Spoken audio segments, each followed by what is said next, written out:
우리 하나님 말씀 보겠습니다. 하나님 말씀 느헤미야서 1장 1절부터 11절까지 1장 전체를 보겠습니다. 하나님 말씀 느헤미야서 1장 1절부터 11절까지 서로 교독하시겠습니다.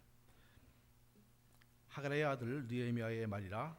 아닥사스다 왕 제20년 기슬로월에 내가 수산궁에 있더니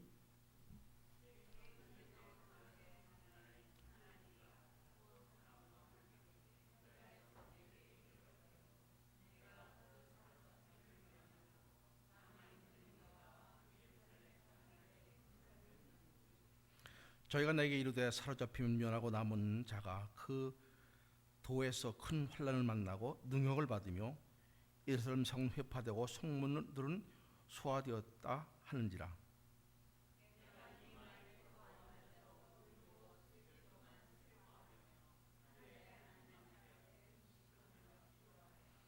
가로되 하늘의 하나님 여호와 크고 두려우신 하나님이요 주를 사랑하고 주의 계명을 지키는 자에게 언약을 지키시며 긍휼을 베푸시는 주여 간구하나이다.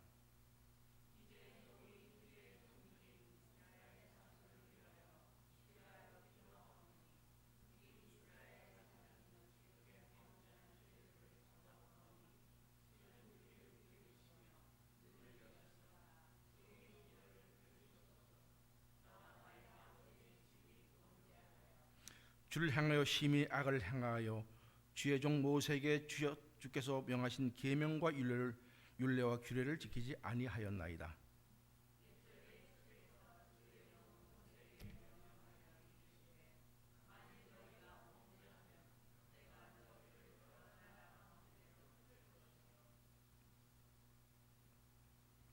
만일 내게로 돌아와서 내 계명을 지켜 행하면 너희를 쫓긴 자가 하늘 끝에 있을지라도 내가 거기서부터 모아 내 이름을 두려고 택한 곳에 돌아오게 하리라 하신 말씀을 이제 청컨대 기억하옵소서.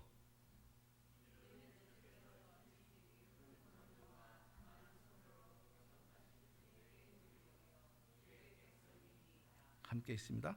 주여 구하오니 귀를 기울이사 종의 기도와 주의 이름을 경외하기를 기뻐하는 종들의 기도를 들으시고 오늘날 종으로 형통하여 이 사람 앞에서 은혜를 입게 하옵소서 하였나니 그때 내가 왕의 술관원이 되었었느니라. 아멘. 아멘. 오늘 특별히 파더스 데이인데 각 가정에서 또 그 파더스 데이에 그런 미팅도 있었고 그럴 줄 믿습니다. 아무쪼록 우리 그 기도한 대로 우리 그 아버지들이 가정의 영적 지도자로서 가정을 하나님 보시기에 아름다운 가정을 올바로 세워갈 수 있는 그런 우리 모두가 되시기를 축원합니다. 무엇보다 감사한 것은 메리 파더스 데이죠. 사실은 왜냐면 우리 하나님을 아버지로 부르잖아요. 하나님 아버지. 그것만 족하죠. 그죠? 여러분 혹시 아버지에 대해서 불만 있는 사람들 다 내려놓기 바랍니다. 아버지가 좀 소원하게 했던 것 다 잊고 우리를 그 인도하시는 그 하나님 아버지 그분이 진정 우리 아버지임을 고백하면서 늘 하루하루가 Father's Day 아버지를 찾고 부르는 그런 아버지의 날이 되시기를 바랍니다. 우리 1939년 독일의 그 폴란드 침공으로부터 시작된 전쟁이 있었죠. 바로 세계 2차 세계대전인데 그 2차 세계대전이 있은 후에 최대의 그 국지 전쟁이 있었습니다. 그럼에도 불구하고 그 전쟁을 잊혀진 전쟁으로 부르는 전쟁이 있죠. 여러분 무슨 소리인지 아마 금방 알아들으셨을 겁니다. 바로 한국 땅에서 일어났던 6.25 전쟁입니다. 이 전쟁이 잊혀진 전쟁으로 불리운 이유가 있는데 이 전쟁이 바로 세계 2차 대전과 베트남 전쟁 사이에 발발했기 때문에 젊은 세대들이 이 전쟁에 대해서 잘 알지 못하기 때문에 잊혀진 전쟁이라고 이렇게 이름을 붙였습니다. 바로 1950년 6월 25일 일요일 새벽에 북한의 기습적인 남침으로부터 시작된 이 전쟁은 3년의 세월을 끌다가 1953년 7월 27일 남북이 휴전협정을 이룸으로 해서 일단 끝났지만은 전쟁이 끝난 것이 아니라 글자 그대로 휴전 상태에 있는 그런 있기 때문에 지금까지도 남북은 서로 군사적으로 대치하면서 긴장 상태가 계속되고 있는 것을 우리는 체험하게 됩니다. 특히 우리 최근에는 북한이 핵을 보유함으로 인해서 핵 확산을 금지하는 세계적 문제의 핵심에 놓여 있으며, 또 세계의 많은 나라들이 북한의 핵을 제재하는 일에 동참하고 있는 그런 것이 현실입니다. 6.25 전쟁으로 인한 그런 피해는 아주 막심했습니다.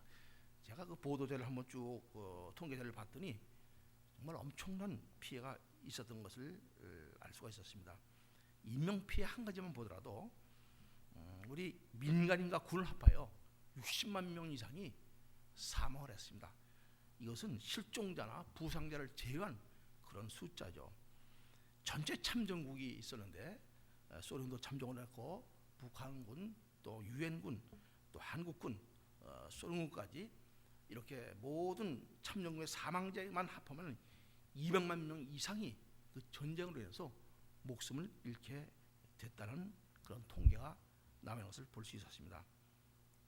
우리나라를 위해서 참전했던 유엔군 참전자 중에서도 사망이 그냥 36,991명이나 됐다고 합니다. 그 중에서 미군의 사망자 수가 3만 명 이상이 됐다고 그러죠.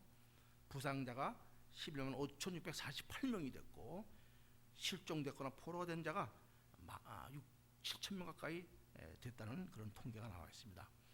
얼마나 비참한 전쟁이었는지 아마 전쟁을 체험한 우리 권사님들과 저야 뭐 어릴 때 전쟁이 발발했기 때문에 그 상황 잘 모르지만은 전쟁을 친히 경험한 사람들은 그 전쟁이 얼마나 치열하고 그 어려운 전쟁인가를 아마 깨닫게 될 것입니다. 이 전쟁을 위해서 1988년 이후에 등록된 이산가족 수만 해도 13만 821명이 등록을 했다고 합니다. 그리고 2016년 1월 현재 그 중에서 6만 5,134명은 가족을 만나지 못하고 세상을 떠났으며, 아직도 반 이상이 되는 6만 5,687명이 이산 가족이 된 채로 그 가족을 만나게 될 날만 고대하면서 살아가고 있는 것이 우리의 현실이라고 합니다. 이렇게 보면은 이 전쟁은 잊혀진 전쟁이 아니라 아직도 수많은 사람들의 가슴 속에 생생히 기억되는 전쟁이라고 말할 수 있을 것입니다. 국가의 안보와 안위는 국가가에 살고 있는 사람들, 가정의 안위와 아주 밀접하게 직결되어 있습니다. 국가가 무너지게 되면 가정도 함께 파탄을 맞게 되는 것이 우리가 역사에서 증명하는 것을 볼 수 있습니다. 바로 오늘 토요일 6월 25일이 6.25 전쟁이 발발한 지 66주년 되는 날이기도 합니다. 잠시 우리 그 준비한 동영상을 통해서 한번 그 전쟁의 모습을 한번 잠시 볼 수 있게 되길 바랍니다.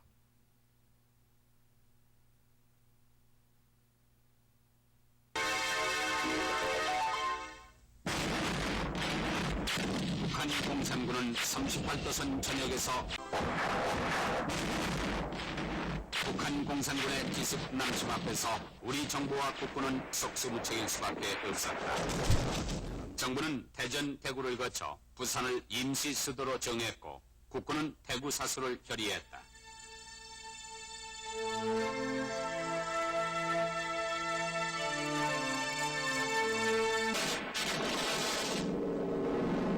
유엔군은 제공권을 완전 장악, 공산군 진지와 병참기지에 연일 맹폭을 가했다.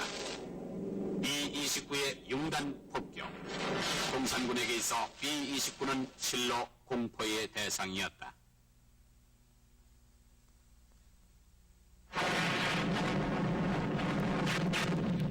그해 9월 15일 메가더 사령관이 지휘하는 유엔군 제10군단이 인천 상륙작전을 감행했다.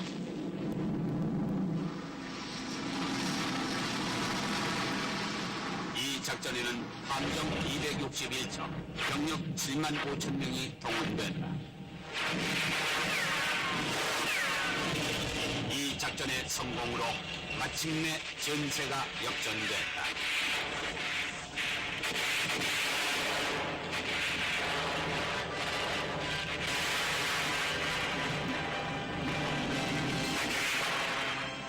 국군과 유엔군의 감격적인 만남.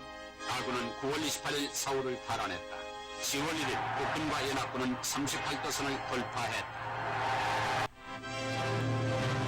국군과 유엔군은 평양 조산을 거쳐 10월 26일 압록강에 도달했다.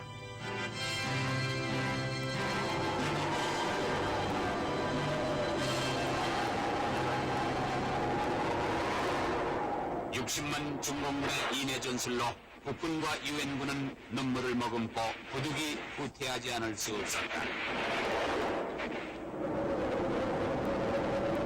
12월 24일 흥남부두는 공산 치하를 탈출하려는 북한 주민들로 큰 혼잡을 이루었다. 10만여 피난민들은 목선, 발동선, 돛단배, 널빤지, 바다에 뜰 수 있는 모든 것을 총동원, 사르르이는 혹한 속에 흥남부두를 빠져나왔다.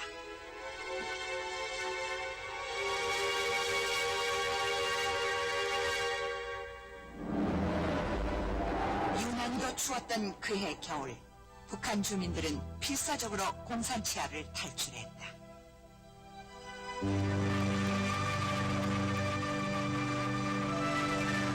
일사후퇴.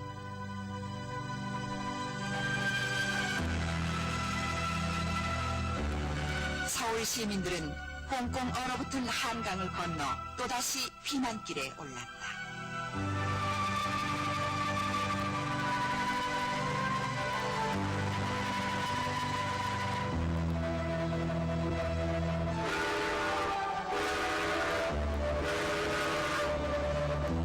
피난민들은 목숨 걸고 열차에 몸을 실었다.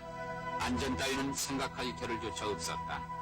한 사람이 자리를 떠서 빈자리가 생기면 다른 사람이 그 자리를 차지했다. 다른 사람에게 자리를 빼앗기지 않기 위해서는 소변도 안전자리에서 해결하지 않으면 안 되었던 그때. 어린 딸의 얼굴을 녹여주는 모정.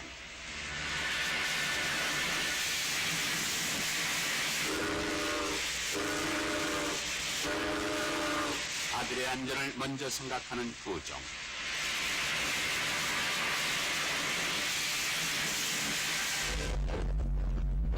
돌아올 기약조차 없는 피난길.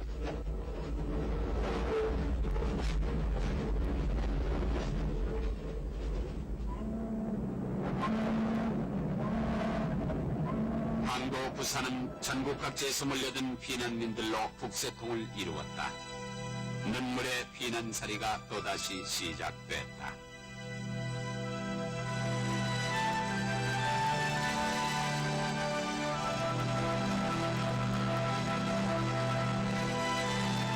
포항 바닷가 난민촌.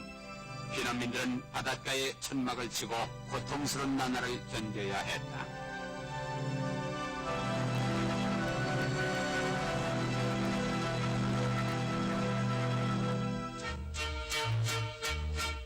국제시장. 돔남하는 군수품 노점상. 설머대야에 세수하고 불꾸리죽으로 허기를 달래야 했던 나날.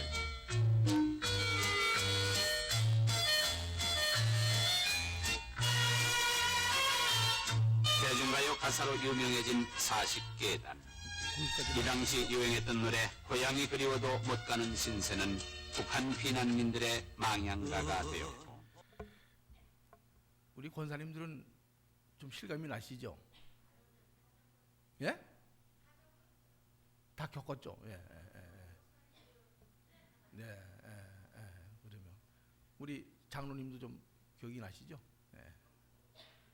걸어서 피난 가고, 예. 저도 강화도로 80km 걸어서 피난 갔던 기억이 납니다. 80. 이게 전쟁이 나서 한 2년 정도 있다 났으니까는 5살 때인가 4살 때 이제 그 걸어갔던 기억이 나요. 어머니 손을 붙잡고. 또 우리 집사람은 일사후퇴로 부산 가서 출생을 했어요. 예, 그래서 참 가슴 아픈 그런 아직도 그 우리에게 잊혀지지 아니하는 우리 가슴에 남아 있는 그런 전쟁입니다. 이산가족 혹시 있으신 분 안 계시죠? 이산가족. 이산가족 있는 사람들 얼마나 그립겠습니까? 두고 온 부모님들, 형제 자매들, 우리가 잠시 뭐 이렇게 그 기록 영화로 봤지만 정말 우리 민족에게 큰 상처를 남겼던 그런 아픔을 남겼던 그런 전쟁이었습니다. 5월달이 가정의 달이라고 하는데 6월은 호국 보훈의 달이라고 부릅니다. 한국 정부는 6월달 갖다 나라를 지키다 숨져간 순국선열과 그들의 순간 희생전시를 기리면서 국민들에게 보훈의 의식과 애국의 정신을 함양하기 위해서 바로 보훈의 달로 정하고 있는 것을 볼 수 있습니다. 특히 한국 교회에서는 6월달 갖다 나라와 민족을 위한 기도의 달로 지키고 있습니다. 한국 교회는 국가 기도 운동을 결성을 했죠. 작년 9월 1일에 부천에서 제1차 국제 대회를 열게 되었습니다. 그리고 올해는 9월 달에 제주도 서귀포에서 제2차 세계 국제 대회를 열게 됩니다. 이 국제 대회, 기도 대회에서는 전 세계 기독교인들의 교파를 초월해 가지고 모여 가지고 다 함께 자기 나라와 민족을 위해서 그리고 세계 유일한 분단 국가로 남아 있는 그리고 지금도 긴장이 계속되는 우리 한국을 위해서 합심해서 기도를 하게 됩니다.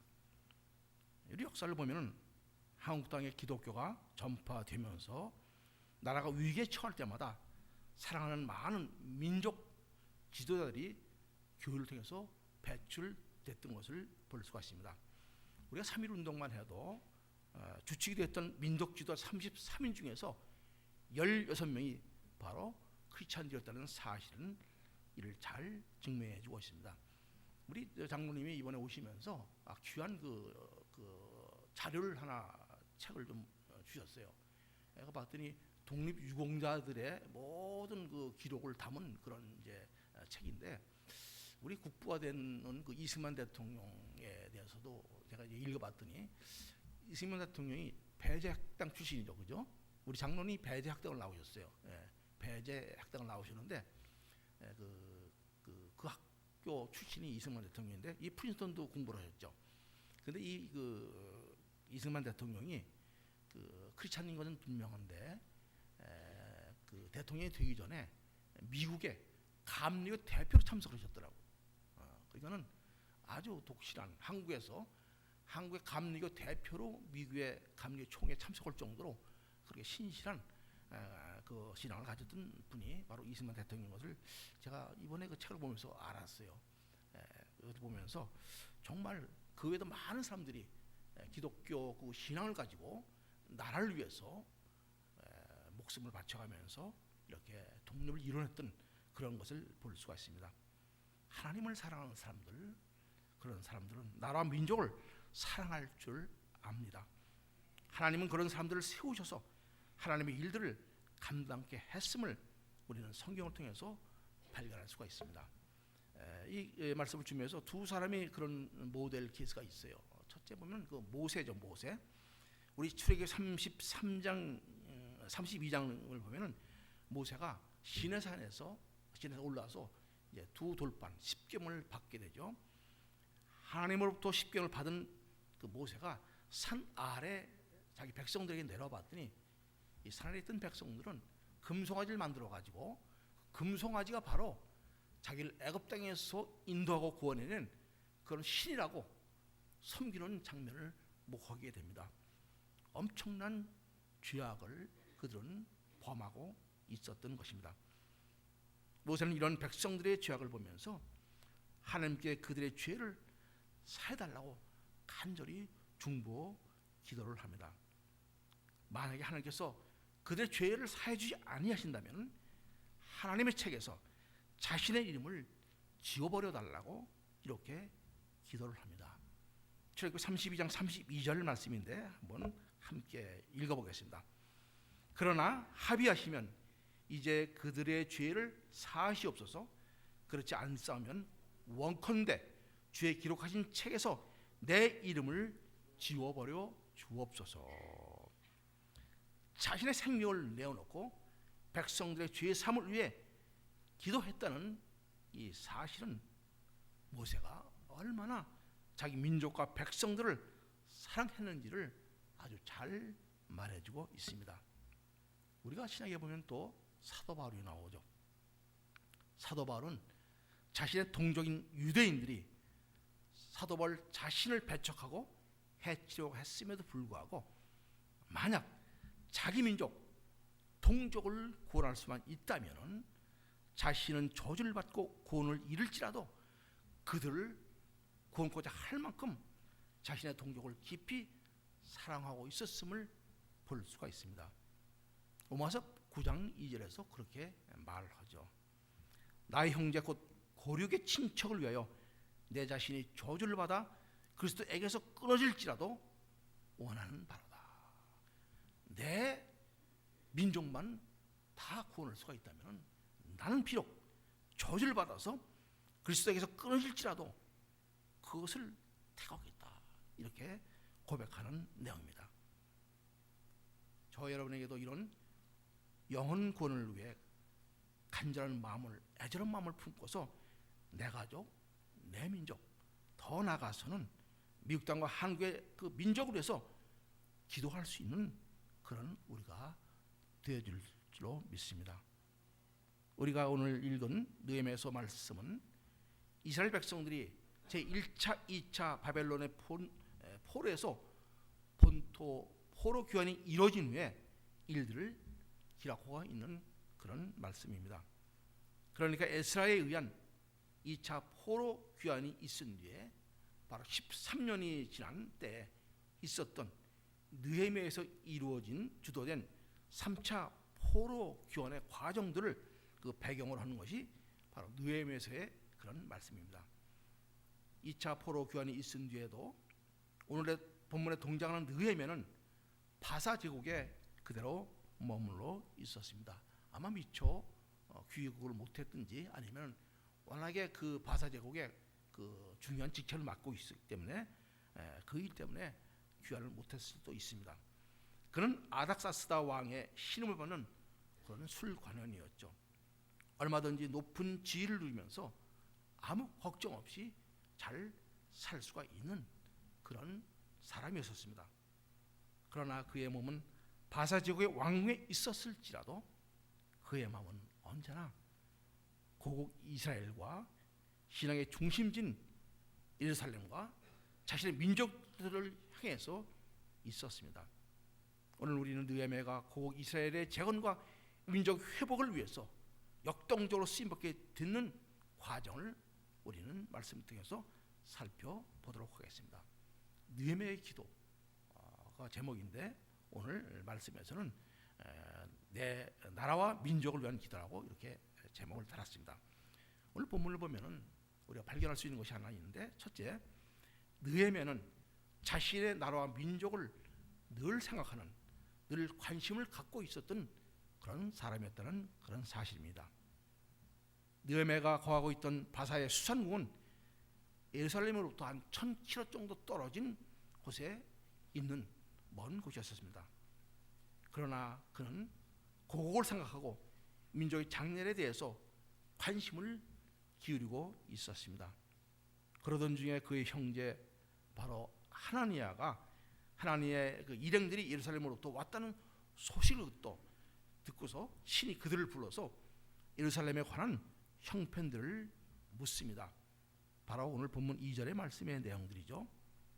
이스라엘 백성의 영적 회복과 성전 재건의 첫 출발이 바로 느헤미야의 관심으로 시작됐음을 우리는 주목해 보아야 합니다. 관심이라는 무엇일까요? 관심이라는 것은 무엇인가 대상에 대한 의식을 갖고 있음을 말하는 것입니다. 어떤 대상에 대해서 그 대상을 의식하고 있는 그런 상태, 그걸 갖다가 관심이라고 말하죠. 다시 말해서 어떤 것에 마음이 끌려 주의를 기울인다는 의미를 말합니다. 사회나 공동체나 인간관계에 있어서 관심을 갖는다는 것은 매우 중요한 요소이죠. 관심이 있으면은 생각을 하게 되고 형편을 살피게 되고 마음을 쏟게 됩니다. 어쩌면 이 세상이 메말라가는 이유 중 하나는 무관심 때문이라고 말할 수가 있을 것입니다. 사랑의 관계도 그렇죠. 처음에는 관심으로부터 시작하는 게 아니겠습니까? 느헤미야가 관심을 갖고 예루살렘의 형편을 물었을 때 그는 그의 민족과 예루살렘이 어떤 상태에 있는지를 알게 됩니다. 관심이 없었다면 그 형편과 사정을 알 수가 없죠. 우리 성도들의 그 섬김에서 마찬가지죠. 어떤 분에 대해서 우리가 관심을 갖고 우리가 있을 때 그 사람의 형편과 그런 것에 우리가 민감하게 반응할 수가 있던 사실을 우리는 깨닫게 됩니다. 관심을 갖는 게 굉장히 중요해요. 만남은 서로 관심으로부터 시작되는 것이니까 늘 여러분들 관심을 갖게 되시기 바랍니다. 성도 한 사람 한 사람에게. 우리 장로님이 멀리 떨어져 있지만 관심을 갖고 계시더라고요. 교회에 대해서. 우리 연주자임에서 관심을 갖고 전화를 하시는 거예요. LA 가서도 전화를 하시고. 그걸 보면 그 관심이 바로 사랑이 아니겠습니까? 그런 관심이 있을 때, 사랑이 있을 때 한 영혼을 세우게 된다는 사실을 우리는 깨닫게 됩니다. 예루살렘에 대한 관심을 가졌던 그 느헤미야는 바로 예루살렘이 성벽이 무너졌으며 성문이 불탔다는 사실을 듣게 됩니다. 그리고 귀환한 이스라엘 백성들이 그의 삶을 안전하게 지켜줄 보호할 성벽과 울타리가 다 무너졌기 때문에 주변의 대적들로부터 공격을 당하고 무방비의 상태로 노출되어서 황폐토록 황폐한 삶을 살고 있다는 그런 소식을 듣게 됩니다. 이런 비극적인 소식을 들은 느헤미야는 앉아서 슬피 울며 기도를 시작합니다. 느헤미야 기도 기간이 봤더니 한 4개월 정도 금식하며 기도했던 것 같아요. 그렇게 기도를 시작합니다. 우리가 소식이라는 어떤 소식을 그 고국에 대한 느헤미야가 소식을 들은 얘기를 지금 했는데 5월 15일 날 한국에서 어떤 일이 있었는지 소식을 들은 분들이 혹시 계십니까? 6월 15일 날 이달 11일이죠. 어떤 일이 있었죠? 관심이 없는 사람은 모르죠. 전 관심이 있었기 때문에 그 소식을 들었어요. 서울시청 앞 광장에서는 제17회 퀴어 문화 축제가 열렸습니다. 바로 동성 연애자들이 이 축제에 참가를 했는데 5만 명이나 되는 많은 사람들이 참가를 했다는 것을 들었습니다. 참여 부스만 해도 100개가 넘는 역대 최대 규모로 진행됐다고 합니다. 놀라운 것은 동성 연애가 성경에서 분명한 죄라고 말씀하고 있음에도 불구하고 일부 기독교 단체에서는 이 동성 연애자들을 옹호하고 나섰습니다. 차별 없는 세상을 위한 기독교인들이라든지 또 동성 연애자들이 세운 노뎀나무 그늘교회, 열문 MCC 등은 기독교 단체에서는 성경에서 말하는 이웃사랑을 실천하라는 그런 명목으로 행사에 참여하고 동성 연애자들의 상징인 무엇이죠? 레인보우, 무지개. 지금 맨하탄에 있을 때 보면 그 14가구 모양이 그 게이들의 천국이에요. 무지개 깃발이 항상 날리는 걸 봤어요. 무지개, 놀랍게도 예수님 이름 앞에 무지개를 붙여서 레인보우 지저스, 레인보우 지저스. 구세주 예수가 아니라 레인보우 지저스. 동성 연애자들을 사랑하는 예수님. 물론 예수님은 모든 죄인들을 사랑하시죠. 그러나 죄는 사랑하지 않으시는 분입니다. 죄인이라도 진정으로 회개하고 돌아오면 예수님은 받아주십니다. 그러나 죄 자체는 결코 용납하시는 분이 아닙니다. 레인보우 지서라고 이름을 붙였을지라도 그들의 생각이지 성령은 동성연애를 책망하고 죄로 심판을 받을 사람들이라고 말씀해 놓은 것을 볼 수가 있습니다. 어떻게 이런 일들이 벌어지고 있습니까? 또 로뎀나무 교회에서는 동성연애들에게 성찬식을 허용했습니다. 이들은 귀요 축제를 반대하는 기독교인들을 향해서 성차별을 하는 당신들 때문에 기독교가 개독교가 됐다고 하면서 기독교인들을 향해서 회개하라고 외쳤습니다. 이게 거꾸로 된 것이죠. 죄인들이 오히려 그 죄를 지적하고 돌아오길 원하는 외치는 그런 사람들이 회개하라고, 너희들이 회개된다, 이렇게 외쳤던 것을 볼 수 있습니다.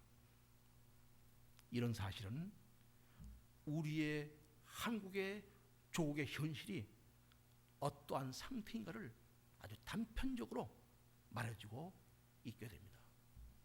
이런 소식을 들었을 때 한국이 그랬어? 이렇게 끝내야 되지는 않아야 될 것입니다. 우리는 한국 땅을 위해서, 한국 영적 회복을 위해서 우리가 정말로 기도해야 할 것입니다. 그 다음 날인 6월 15일 미국의 플로리다의 올랜도에 있는 게이클럽에서는, 펄스라는 게이클럽에서는 최악의 총기 테러 사건이 일어났죠. 그로 인해서 49명이 숨지고 50명의 부상자가 생기는 참사가 발생했습니다. 이 소식을 듣고 놀란 것은 이제는 공경한 동성연애들이 모이는 클럽이 버젓이 오래전부터 성업 중에 있었다는 사실을 깨닫고 참으로 놀랐습니다. 그뿐 아니라 그렇게 총기 때문에 많은 사람들이 희생을 당해도 미국에서는 총기 규제 법안이 번번이 총기협회의 로비 때문에 막혀 있다는 사실을 보고서 우리 모두가 이 안타까운 현실을 바라보고서 나라와 민족을 위해서 기도해야 할 때라는 것을 우리가 깨닫게 됩니다. 소식을 듣고 그랬어? 아유, 끝나는 것이니라. 그 소식을 듣고 느헤미야가 앉아서, 왜 앉아서 기도했겠습니까? 너무 놀랐을 거예요. 털뻑 주저 앉았을 것입니다. 앉아서 금식하며 기도했습니다. 우리가 매주 금요일마다 기도를 열고 있는데 우리의 그 개인적인 교회적인 어떤 문제, 그것도 중요하지만 정말 더 나아가서는 나라와 민족을 위해서 세계를 향해서 품고 기도하는 우리가 될 줄 믿습니다. 오늘 보면 4절을 보면 예루살렘과 이스라엘 백성들의 형편에 대해서 들은 느헤미야는 울면서 금식 기도를 했다고 말씀하고 있죠. 4절의 말씀을 다시 한번 보겠습니다. 내가 이 말을 듣고 앉아서 울고 수일 동안 슬퍼하며 하늘의 하나님 아버지 앞에 금식하며 기도하여, 그리고 느헤미야의 기도의 내용들이 5절부터 11절까지 기록되어 있는 것을 볼 수 있습니다. 그 기도의 내용을 보면 우리가 나라 민족을 위해 기도하기 위해 어떻게 기도해야 하는가를 우리에게 잘 말해주고 있습니다. 느헤미야의 기도를 통해서 우리가 주목할 것이 한 가지 있는데, 하나님께 이스라엘 백성들의 회복과 예루살렘의 재건을 위해 기도하기 전에 먼저 기도한 것이 있습니다. 먼저 자신을 포함하여 이스라엘 백성들의 지은 죄를 고백하고 있다는 이런 사실입니다. 느헤미야는 이스라엘 자손이 하나님 앞에 범죄한 것이 자신과 자신의 집이 하나님 계명과 율법을 지키지 아니하여 범죄한 결과라고 자백하고 있습니다. 이스라엘 백성들의 모든 죄가 바로 자신과 자신의 집이 하나님 앞에서 범죄한 결과라고 이렇게 말씀하고 있는 것을 볼 수 있습니다. 우리 캐톨릭에서 그런 말을 하는 걸 여러분들 기억하시죠? 내 탓이요, 내 탓이요, 내 탓이요. 굉장히 마음에 와닿는 그런 것이죠. 빠진 것입니다. 내 탓이요, 내 탓이요, 내 탓이요. 후회하는 것이 아니라 내 죄 탓이요, 내 죄 탓이요, 내 죄 탓이요. 이런 고백까지 나가야 될 줄로 믿습니다. 느헤미야는 죄의 문제를 해결하지 않고서는 현재 나라와 민족이 당하는 어려움을 해결할 수 있음을 잘 인식하고 있었습니다. 그래서 자신과 이스라엘 죄에 대해 철저히 회개를 했던 것입니다.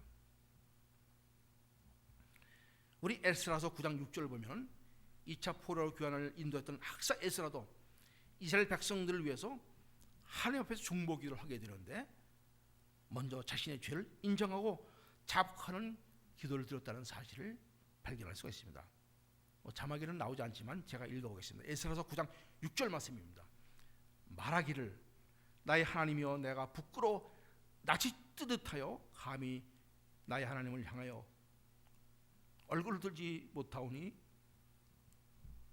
이는 우리의 죄악이 많아 정신에 넘치고 우리 허물이 커서 하늘에 미침이다. 우리가 잊지 말고 기억해야 될 것이 있습니다. 하나님께 기도하기 위해 나라는 자들을 먼저 죄의 문제를 생각하지 심각하게 여기고 먼저 내 죄를 자복하며 나가야 한다는 사실입니다. 기도하러 나아갈 때 문제를 가지고 먼저 기도할 것이 아니라 먼저 죄의 문제를 자복하면서 기도를 시작해야 될 것입니다. 죄를 놔두고 기도로 문제만 해결받게 매달리는 태도는 올바른 기도자들의 자세가 아닌 것입니다. 시편 66편 18절과 19절에서는 이렇게 말씀을 하십니다. 함께 한번 읽어보시죠. 큰 소리로 내가 내 마음의 죄악을 품으면 주께서 듣지 아니하시리라. 그러나 하나님이 실로 들으셨으며 내 기도 소리에 주의하셨도다. 자, 이 말씀 속에서 두 가지를 우리가 발견하게 되죠. 죄악을 품으면 주께서 듣지 아니하시다는 걸 사실과 뒤에 하나님이 실로 들으셨으며 내 기도 소리에 주의하셨도다. 이런 말씀은 죄악을 품었던 죄악을 고백한 뒤에 기도했기 때문에 하나님께서 들으시고 내 소리에 듣고 주의하셨다는 그런 진리를 발견하게 됩니다. 우리가 하나님께 무엇을 구하거나 기도하기 전에 먼저 나 자신의 허물과 죄로부터 고백하며 기도의 자리에 나아가는, 그래서 기도하는 것마다 응답받는 그런 참된 기도자들이 되시기를 축복합니다. 둘째, 느헤미야는 철저히 하나님의 말씀을 붙잡고 기도했던 것을 볼 수 있습니다. 느헤미야는 이스라엘 백성들이 범죄하면 그들을 열국 중에서 흩으실 것이라는 그런 말씀과 그들이 회개하고 돌이켜 하나님 말씀을 지키면 예루살렘으로 다시 돌아오게 하실 것이라는 언약의 말씀을 가지고 붙잡고 기도하는 것을 우리는 볼 수가 있습니다.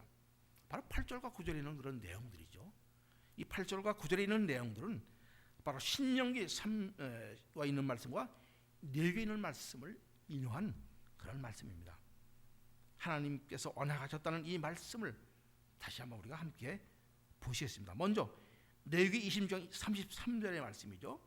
레위기 23장 33절 함께 읽겠습니다.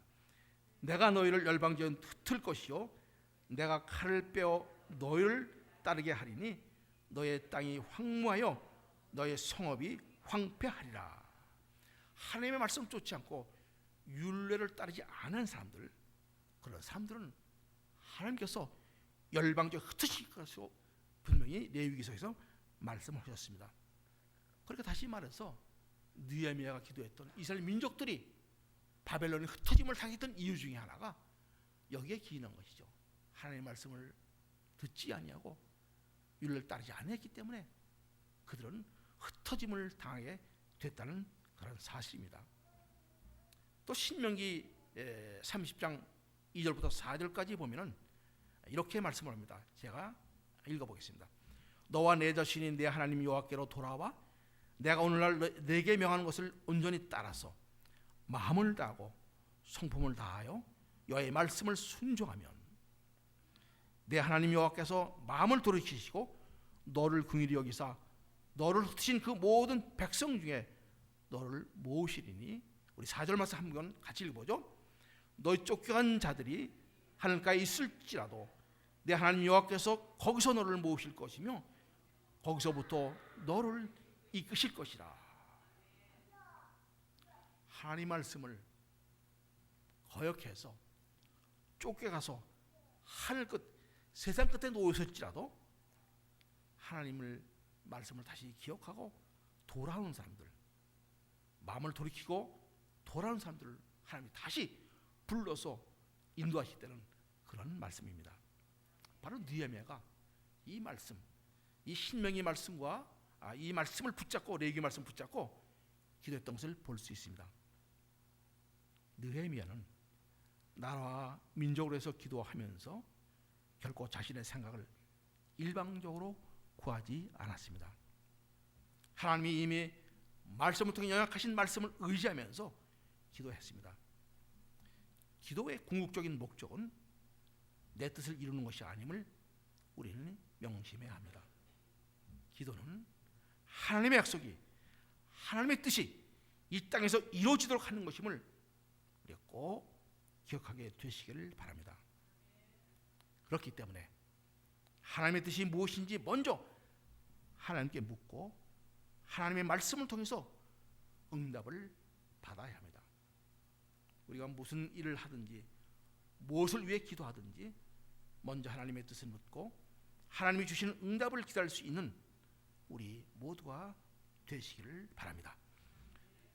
셋째, 우리가 깨닫게 되는 것은 느헤미야의 기도는 이스라엘 백성들이 하나님에 속한 하나님의 소유된 백성임을 고백하는 신앙 고백 위에 드려진 기도였습니다.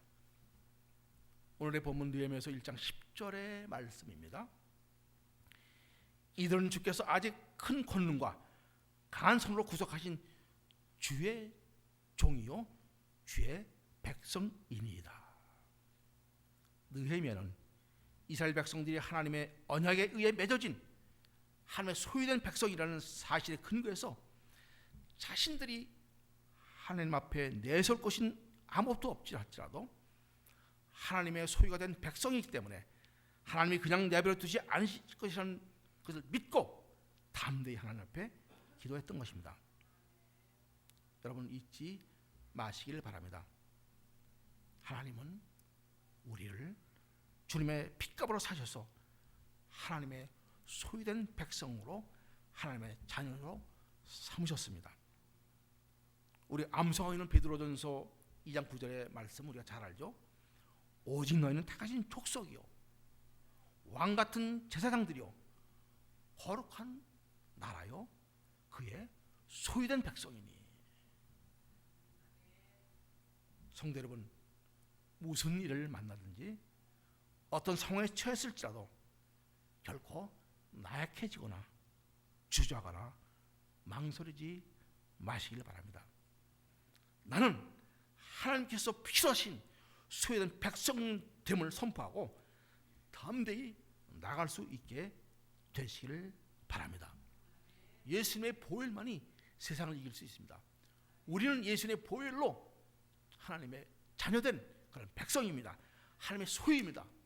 예수님의 보혈을 선포하면서 하나님의 소유됨 내 자신을 선포하면서 우리가 세상에 나아갈 수 있게 되시기를 바랍니다. 하나님은 그의 강하신 팔로 권능의 손으로 우리를 붙잡으시고 결코 놓지 아니하실 것입니다. 왜냐하면 우리는 하나님의 소유된 백성이기 때문입니다. 오늘의 본문 마지막 절인 11절 보면 느헤미야는 자신의 왕의 술관임을 밝히고 있습니다. 왕의 술관원은 왕에게 술을 드리기 전에 그 술에 독이 있는지 아닌지를 그런 체크하는 그런 책임을 맡은 그런 관원이죠. 그렇기 때문에 왕의 절대적인 신임을 받고 또 총애를 받는 그런 직책을 가지고 있는 그런 직분이었습니다. 왕을 수시로 만날 수가 있고 그런 왕에게 대화를 나눌 수 있는 그런 지위에 있는 그런 바로 직분이죠. 아마도 그렇기 때문에 기도하지 않고도 왕에게 직접적으로 문제 해결 부탁을 할 수도 있는 위치에 있었을 것입니다. 그리고 아마도 그렇게 하는 것이 현실적이고 실제적인 문제 해결의 방법이라고 생각할 수도 있었을 것입니다. 매일 만나는 왕을 보고 왕에게 미리 자신의 상편을 말하면서 이렇게 도움을 요청할 수도 있었겠죠. 그러나 오늘 보면은 느헤미야는 그렇게 하지를 않았습니다. 단지 기도로 그런 왕의 은혜를 입기를 하나님께 기도했습니다. 이는 느헤미야가 사람보다는 하나님의 주권을 의지했음을 잘 말해주고 있습니다. 사람에게 먼저 어떤 문제를 구하고 방법을 해결을 그런 구하는 것이라 하나님께 먼저 구하고 하나님께 붙여지는 사람을 통해서 그 문제를 해결하는 그런 느헤미야의 모습을 볼 수가 있습니다. 삶에서 겪게 되는 어려움과 난관이 있을 때 우리는 어떻게 반응하고 행동합니까? 세상의 방법으로 사람을 의지해서 해결하고자 하지는 않는지요. 잊지 마시길 바랍니다. 어떤 상황에 처하든지 먼저 하나님께 기도하시기를 바랍니다. 하나님이 길을 열어주시고 하나님의 방법으로 문제를 해결해 주실 것입니다. 우리가 우선해야 할 일이 있다면 먼저 하나님의 얼굴을 구하고 하나님의 능력을 구하는 일입니다. 역대상 16장 11절은 이렇게 말씀하죠. 우리 한 목사 함께 읽어보겠습니다. 여호와와 그 능력을 구할지어다 그 얼굴 항상 구할지어다. 느헤미야는 그가 기도한 대로 아닥사스다 왕에게 은혜를 입게 되고 왕의 도움을 받아서 예루살렘으로 귀환하여 무너지고 회파된 성벽을 재건하는 일들을 수행하게 됩니다. 나라와 민족을 마음에 품고 기도했던 한 사람에 의해서 13년간 중단되었던 성벽 공사는 다시 시작해서 완공을 하게 되고 이어서 이스라엘 백성들의 신앙이 회복되고 영적 부흥이 일어나게 되는 것을 볼 수가 있습니다. 성도 여러분, 우리가 호국의 달 6월을 보내면서 나라와 민족을 위해서 한국교회를 위해서 관심을 갖고 기도하는 계기가 되시기를 바랍니다. 한국뿐 아니라 우리가 살고 있는 이 땅, 우리 후손들이 살아갈 이 땅을 위해서 우리가 기도해 되시기를 바랍니다. 특별히 올 한 해는 미국의 대통령을 새로 뽑는 그런 해이죠. 11월 달인가 그 선거에 있죠. 두 사람 이제 기도회 대통령으로 후보로 등록이 됐는데 정말 하나님이 쓰시고자 하는 사람을 통해서 그런 사람이 뽑혀서 세워져서 미국을 잘 이끌어갈 수 있도록 우리가 기도가 필요한 때입니다. 우리의 기도로 우리가 품고 기도하는 영혼들마다 영적인 회복이 일어나게 되는 그런 축복이 우리에게 임하게 되기를 주님의 이름으로 축원합니다. 기도하시겠습니다.